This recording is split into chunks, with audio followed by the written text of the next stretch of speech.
A global study point की तरफ से मैं मुकेश सर आप सभी को राम राम, हरे कृष्णा, राधे राधे। आज पॉलिटी के यानी राजनीति शास्त्र के ऑब्जेक्टिव प्रश्नों का संग्रह आप लोगों के लिए लेकर आया हूँ। बिहार बोर्ड 10th के सभी स्टूडेंट्स कृपया वीडियो को अंत तक अवश्य देखें, क्योंकि हमारा जो है प्रैक्टिस सेट 3 और इससे पूर्व प्रैक्टिस सेट 1 और 2 तीनों जो है काफ़ी इम्पोर्टेंट है और मुझे उम्मीद है कि इन तीनों से करीब 8 से 10 प्रश्न जरूर आएंगे। अतः जो है वीडियो अंत तक देखिए और ध्यान से देखिए। अब आइए प्रश्न संख्या 1 से प्रारंभ करते हैं। भारत की शासन व्यवस्था को कितने स्तरों में बांटा गया है? तो भारत की शासन व्यवस्था को 3 स्तरों में बांटा गया है।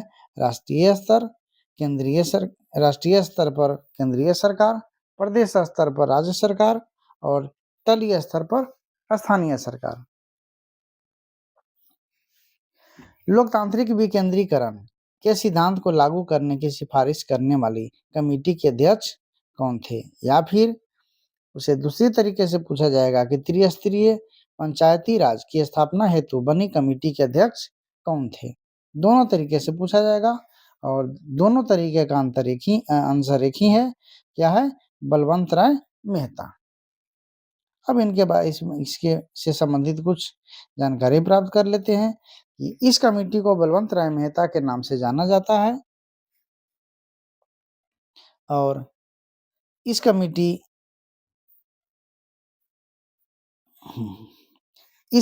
ने ग्राम स्तर पर ग्राम पंचायत, प्रखंड स्तर पर पंचायत समिति और जिला स्तर पर जिला परिषद के गठन की सिफारिश की। आगे, पंचायती राज की संस्थाओं को संवैधानिक मान्यता किस संविधान संशोधन के तहत प्राप्त हुई? तो उसे जो है 1992 के 73वें संविधान संशोधन के तहत जो है प्राप्त हुआ था। वर्तमान में बिहार में ग्राम पंचायतों का गठन किस अधिनियम के तहत किया गया है? तो यह जो है बिहार पंचायत राज अधिनियम 2006 के तहत। ग्राम पंचायत का अध्यक्ष कौन होता है? तो ग्राम पंचायत का अध्यक्ष होता है सरपंच। ग्राम पंचायत के एक वार्ड में लगभग कितनी जनसंख्या पर एक वार्ड बनाया जाता है? तो ग्राम पंचायत में एक वार्ड जो है 500 की जनसंख्या पर बनाया जाता है। अब एक चीज और कि ग्राम पंचायत के गठन हेतु कुल जनसंख्या कितनी होनी चाहिए? तो ग्राम पंचायत के गठन हेतु 7,000 की जनसंख्या का होना आवश्यक है। मुखिया का चुनाव किस ढंग से किया जाता है? तो मुखिया का चुनाव प्रत्यक्ष मतदान पद्धति द्वारा किया जाता है। ग्राम पंचायत का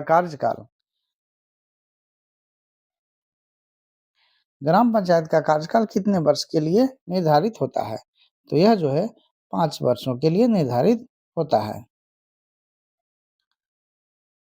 यदि किसी कारणवश ग्राम पंचायत विघटित हो जाता है तो विघटन के कितने समय के अंदर पुनर्निर्वाचन कराना अनिवार्य हो जाता है? तो यह जो है 6 महीने के अंदर इसका पुनर्निर्वाचन करना अनिवार्य हो जाता है। बिहार पंचायत अधिनियम 2006 के अनुसार ग्राम सभा की 2 बैठकों के बीच कितने समय का अंतराल होता है? तो ग्राम सभा की 2 बैठकों के बीच जो है 3 महीने का अंतराल होता है। ग्राम पंचायत में ग्राम सभा की बैठक की अध्यक्षता कौन करता है? तो ग्राम सभा के बैठक की अध्यक्षता करते हैं मुखिया और मुखिया की अनुपस्थिति में उप मुखिया। ग्राम पंचायत का प्रधान कौन होता है? तो ग्राम पंचायत का प्रधान होता है मुखिया। ग्राम पंचायत का अधिकारी कौन होता है? तो अधिकारी होता है पंचायत सचिव। ग्राम पंचायत अंतर्गत गठित ग्राम रक्षा दल के सदस्य कौन होते हैं? तो 18 से 30 वर्ष तक के सभी स्वस्थ व्यक्ति इसके सदस्य हो सकते हैं ग्राम रक्षा दल के। ग्राम रक्षा दल की देखरेख के लिए किसकी नियुक्ति की जाती है?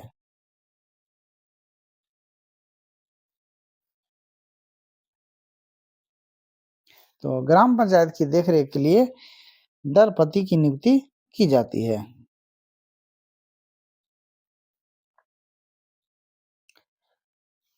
बिहार पंचायत अधिनियम 2006 के अनुसार प्रखंड स्तर पर कौन सी संस्था होती है? तो प्रखंड स्तर पर होती है पंचायत सचिव समिति। बिहार पंचायत अधिनियम 2006 के अनुसार पंचायत समिति के निर्वाचित सदस्य कितने लोगों का प्रतिनिधित्व करता है? तो यह जो है 5000 व्यक्तियों का प्रतिनिधित्व करता है।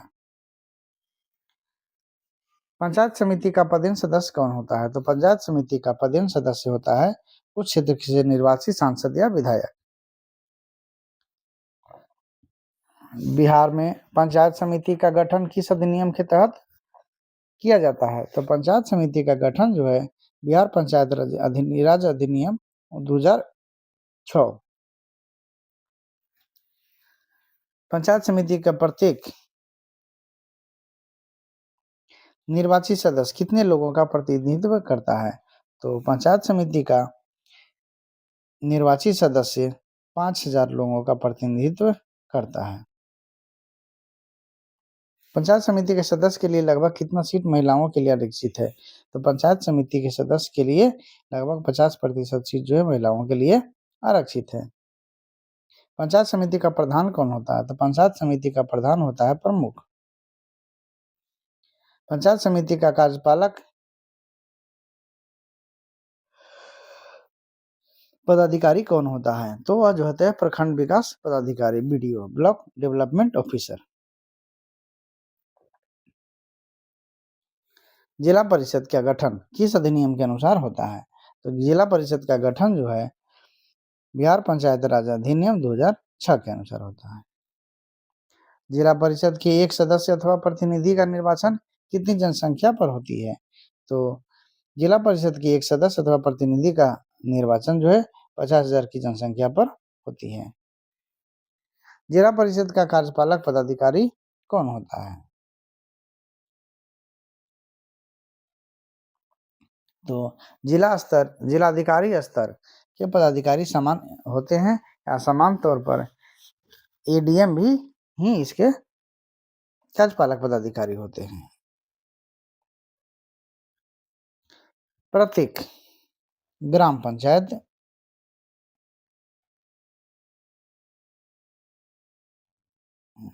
प्रत्येक ग्राम पंचायत में न्यायिक कार्यों को संपन्न करने के लिए किसका गठन किया जाता है? तो न्यायिक कार्यों को संपन्न करने के लिए ग्राम कचहरी का गठन किया जाता है। ग्राम कचहरी का गठन किस अधिनियम के तहत किया जाता है? तो ग्राम कचहरी का गठन जो है बिहार पंचायत राज अधिनियम 2006 के तहत किया जाता है। ग्राम कचहरी का प्रधान कौन होता है? तो ग्राम कचहरी का प्रधान होता है सरपंच। एक ग्राम पंचायत में कितने वार्ड होते हैं? तो एक ग्राम पंचायत में कम 7 से 17 के बीच वार्ड होते हैं। ग्राम कचहरी में सामान्य विवादों को सुलझाने अथवा निपटारा करने के लिए किसकी नियुक्ति की जाती है? तो उस न्याय मित्र अथवा न्यायपीठ की नियुक्ति की जाती है। क्या किसी भी ग्राम कचहरी का न्याय मित्र या न्यायपीठ किसी अपराधी को साधारण अथवा सश्रम या किसी कारावास की सजा दे सकता है? तो नहीं। वह किसी अपराधी को अपराध साबित हो जाने पर अधिकतम 1000 रुपये तक की जुर्माना ही लगा सकता है। सश्रम कारावास अथवा साधारण कारावास की सजा नहीं दे सकता है। किसी भी ग्राम कचहरी के लिए नियुक्त न्याय मित्र या न्यायपीठ की योग्यता क्या होना चाहिए? तो योग्यता होनी चाहिए कि किसी भी मान्यता प्राप्त संस्थान या विश्वविद्यालय से कम त्रिवर्षीय विधि की उपाधि प्राप्त की होनी चाहिए। ग्राम कचहरी को कितने रुपए तक के दीवानी मुकदमे सुनने का अधिकार है? तो उसे है 10,000 रुपये तक के दीवानी मुकदमे सुनने का अधिकार है। सिविल मामलों में ग्राम कचहरी के न्यायपीठ या न्याय मित्र के निर्णय के विरुद्ध किनके समक्ष अपील दायर की जा सकती है? तो सिविल मामलों में जो है अवर न्यायाधीश के समक्ष अपील दायर की जा सकती है। आपराधिक मामलों में ग्राम कचहरी के न्यायपीठ या न्याय मित्र के निर्णय के विरुद्ध किनके समक्ष अपील दायर की जा सकती है? तो आपराधिक मामलों में होता है कि जिला एवं सत्र न्यायाधीश के समक्ष आप उनके विरुद्ध अपील दायर कर सकते हैं।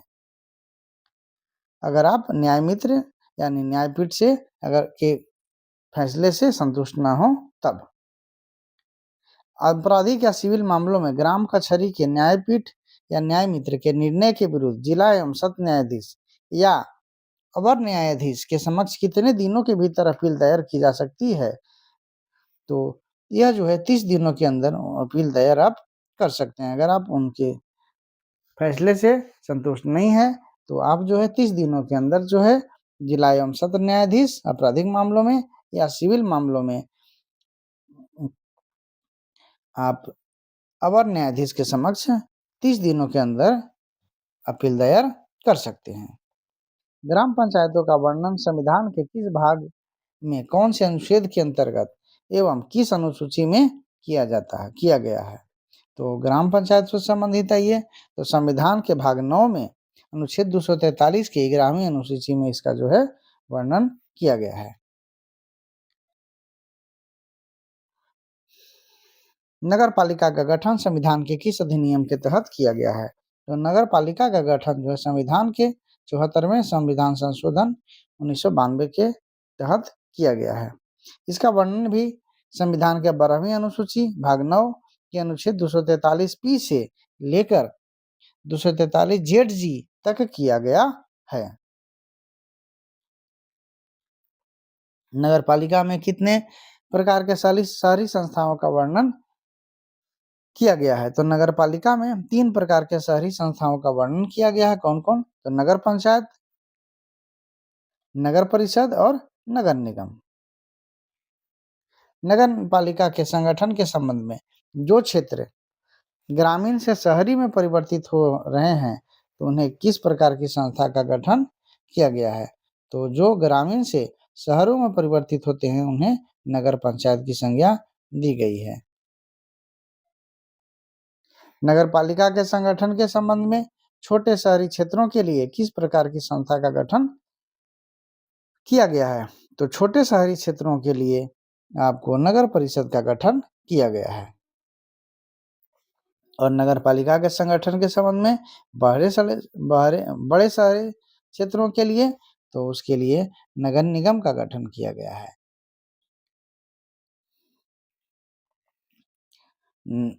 नगर पंचायत, नगर परिषद और नगर निगम ये जो है शहरी क्षेत्रों के लिए 3 संस्थाओं का गठन किया गया है संविधान के 74वें संशोधन के अनुसार।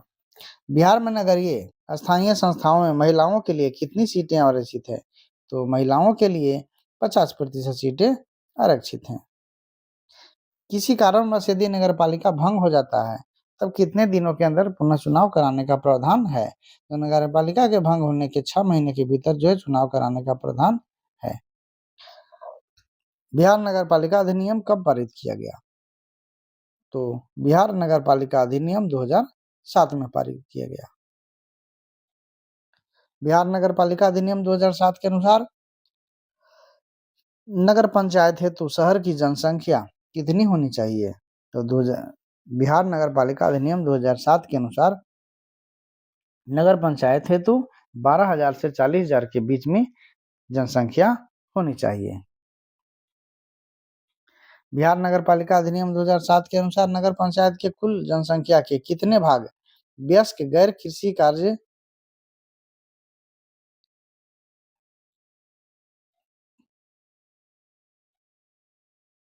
वयस्क गैर कृषि कार्य में लगे हैं? तो बिहार के यह जो है 328 जनसंख्या जो है गैर कृषि कार्य में लगे होते हैं। तो वैसे क्षेत्र को जो है नगर पंचायत की संज्ञा दी जाती है। बिहार नगर पालिका अधिनियम 2007 के अनुसार 2007 के अनुसार।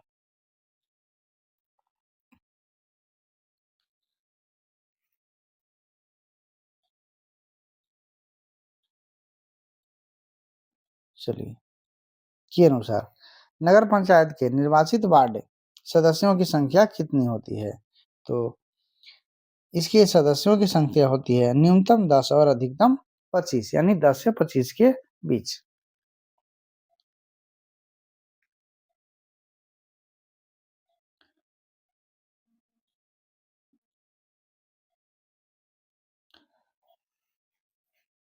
बिहार नगर पालिका अधिनियम 2007 के अनुसार नगर परिषद हेतु शहर की जनसंख्या कितनी होनी चाहिए? तो नगर परिषद के लिए 40,000 से 2 लाख तक की जनसंख्या होनी चाहिए। बिहार नगर पालिका अधिनियम 2007 के अनुसार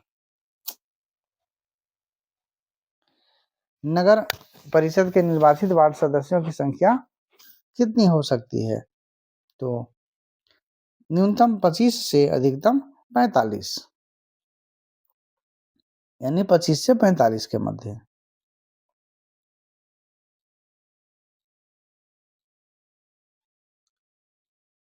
नगर परिषद के निर्वाचित सदस्य को क्या कहा जाता है? तो नगर परिषद के निर्वाचित सदस्य को कहा जाता है वार्ड कमिश्नर या वार्ड पार्षद। नगर परिषद के स्थायी समिति में कौन कौन होते हैं? तो नगर परिषद के स्थायी समिति में होते हैं अध्यक्ष, उपाध्यक्ष और 3 से लेकर 5 वार्ड पार्षद। 3 से 5 वार्ड पार्षद, 3 भी हो सकते हैं, 4 भी हो सकते हैं और 5 भी हो सकते हैं।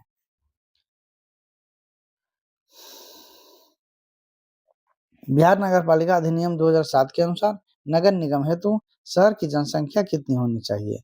तो नगर निगम हेतु शहर की जनसंख्या होनी चाहिए कम से कम 2 लाख, यानी 2 लाख या 2 लाख से ऊपर। पटना नगर निगम की स्थापना कब हुई? तो पटना नगर निगम की स्थापना हुई थी 15 अगस्त 1952 को। वर्तमान में बिहार में कुल कितने नगर निगम हैं? तो वर्तमान में बिहार में कुल 19 नगर निगम है। और आइए जानते हैं आगे, पटना नगर निगम में कुल कितने वार्ड हैं? तो पटना नगर निगम में कुल 75 वार्ड हैं।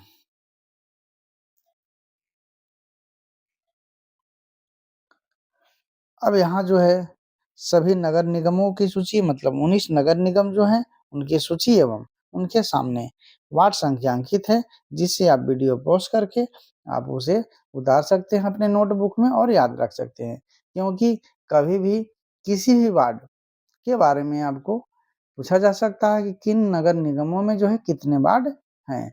और यह जो है कंपटीशन के एग्जाम जो तैयारी कर रहे हैं उनके लिए भी काफी महत्वपूर्ण है।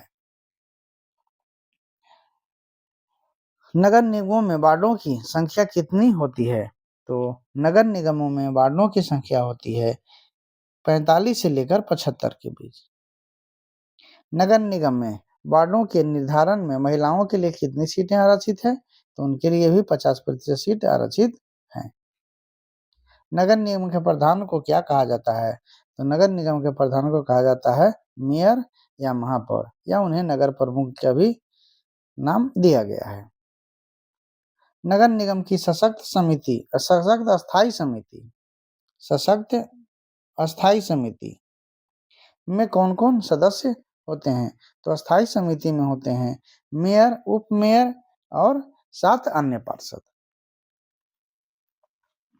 नगर निगम का सबसे बड़ा पदाधिकारी अथवा वास्तविक शासक कौन होता है? तो नगर निगम का सबसे बड़ा पदाधिकारी होती है नगर आयुक्त होते हैं। नगर आयुक्त की नियुक्ति कौन करता है? विद्यार्थियों, इसका उत्तर जानने के पूर्व आपसे पुनः अनुरोध है कि जो भी लाइक या शेयर नहीं किए हैं कृपया लाइक एवं अपने मित्रों को शेयर अवश्य कर दें, जिससे कि उन्हें भी इसका लाभ प्राप्त हो सके। और मेरा जो पूर्व में 2 वीडियो पॉलिटी का लोड हो चुका है उसका लिंक डिस्क्रिप्शन बॉक्स में दिया जा चुका है, उसे भी अवश्य देख लीजिएगा। अब आइए इसका उत्तर जानते हैं। तो नगर आयुक्त की नियुक्ति कौन करता है? राज्य सरकार करता है।